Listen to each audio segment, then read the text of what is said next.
Praise the lord. మీ అందరికీ నా వందనాలు. ఈరోజు దిన వాగ్దానం లూకాసు వార్త 7వ అధ్యాయము 47వ వచనము. ఆమె నన్ను విస్తారంగా ప్రేమించాను గనుక ఆమె యొక్క విస్తారమైన పాపములు క్షమించబడినవి. హల్లెలూయా. Praise the Lord. ఈరోజు దేవుడు ఒక స్త్రీ గురించి మనతో మాట్లాడుచున్నాడు. ఒక పాపాత్మురాలైన స్త్రీ యేసుని చూసింది. ఎప్పుడైతే యేసుని చూచిందో ఆమె యొక్క పాపములు ఆమెకి బయలుపరచబడ్డాయి. ఎప్పుడైతే బయలుపరచబడ్డాయో ఆమె హృదయం ఆమెతో చెప్పింది, నువ్వు చేసేది తప్పు అని. ఎప్పుడైతే ఆమె హృదయం ఆమెతో చెప్పిందో హృదయం మాట వినింది. వినిన వెంటనే యేసయ్య ఎక్కడున్నాడో నేను వెళ్ళాలని వెతుక్కుంటూ వెళ్ళింది. యేసయ్య పరిసయ్యులలో ఒక ఇంటికి వెళ్ళి భోజనం చేస్తుండగా ఈ స్త్రీ వచ్చి ఒక అత్తరగుడ్డును తీసుకున్నది, పగలగొట్టి కన్నీళ్ళు విడిచుచు ఆ అత్తర పాదాలకు రాసి తలవంటితో తుడిచి పాదాలకు ముద్దు పెట్టుకుంది. చూడండి, ఈ స్త్రీ గురించి దేవుడు మాట్లాడుతున్నాడు. ఈమె విస్తారంగా ప్రేమించింది గనక. ఆమేన్. హల్లెలూయా. ఈరోజు మనం కూడా విస్తారంగా దేవుని ప్రేమిస్తున్నామా? కష్టాలు వచ్చినప్పుడే యేసయ్య అంటాం, బాధలు వచ్చినప్పుడే యేసయ్య అంటాం, ఏదైనా దుఃఖం వచ్చినప్పుడు యేసయ్య అంటాం, నిందలు వచ్చినప్పుడు యేసయ్య అంటాం, ఇల్లు కట్టేటప్పుడు యేసయ్య అంటాం, అప్పుల్లో ఉన్నప్పుడు యేసయ్య అంటాం. అవి తీరిపోయిన తర్వాత యేసయ్య లేదు, ఏమీ లేదు. బాధలోని పెందల కాడ వచ్చేసి ఏడ్చుకుంటూ ప్రార్థన చేస్తాం. అది సంతోషంతో ఉన్నప్పుడు యేసయ్య ఎద్దుకు రాలేదు.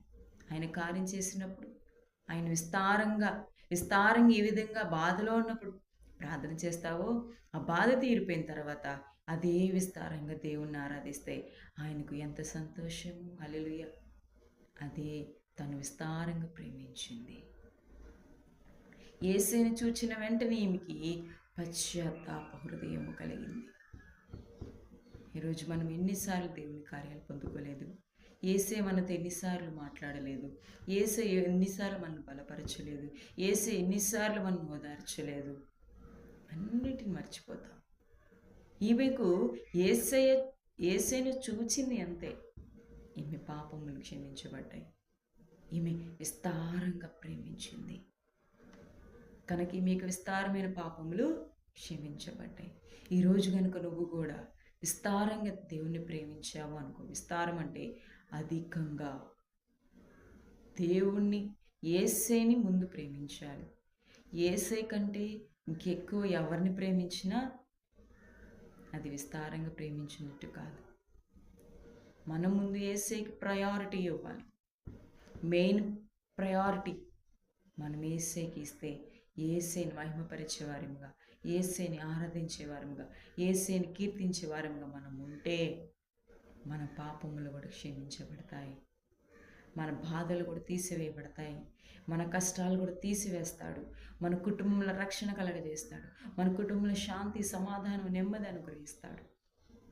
ఈరోజు నువ్వే స్థితిలో ఉన్నా, నువ్వే పరిస్థితిలో ఉన్నా ఆయన గనుక నువ్వు విస్తారంగా ప్రేమిస్తే, ఆయన గనుక నువ్వు విస్తారంగా ఆరాధిస్తే నీ కష్టాలన్నిటిని ఆయన దూరపరుస్తాడు. ప్రియమైన సహోదరుడు, నీవైతే నేను పాపిని, నన్ను యేసే క్షమించుడు అని నువ్వు అనుకుంటున్నావేమో, కానీ నువ్వు కనుక ఈ పాపాత్మురాలని స్త్రీ వలె ఆయన సన్నిధికి వచ్చి కన్నీళ్లు విడిచి నీ హృదయాన్ని నీళ్లు కుమ్మరించినట్లు కుమ్మరించి ఆ పాపములు చూపించాయా, ఒప్పుకుంటాను నేను పాపిని అని నువ్వు ఎప్పుడైతే దేవుని ఎదుట ఒప్పుకుంటావో దేవుడు నీకు గొప్ప రక్షణ, గొప్ప విడుదల, గొప్ప విమోచన నీకు కలగచేస్తాడు. హల్లెలూయా.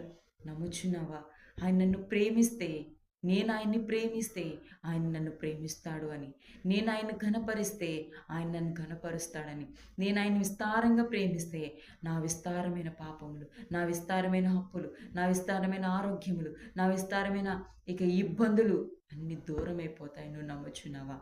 నమ్మినట్లయితే దేవుణ్ణి ప్రేమించడం ప్రారంభించు, దేవుని విస్తారంగా ఆరాధించడం ప్రారంభించు, దేవుని విస్తారంగా కొనియాడటం ప్రారంభించు, దేవుడితో విస్తారంగా గడపటం ప్రారంభించు. దేవుడు నీ జీవితంలో గొప్ప కార్యము, ఆశ్చర్యకారం, నువ్వు ఊహించలేని కార్యాలు నీ పట్ల జరిగిస్తాడు. హల్లెలూయా. Praise the Lord. ఈ వాక్యమును దేవుడు దీవించి ఆశీర్వదించును. ఆమేన్.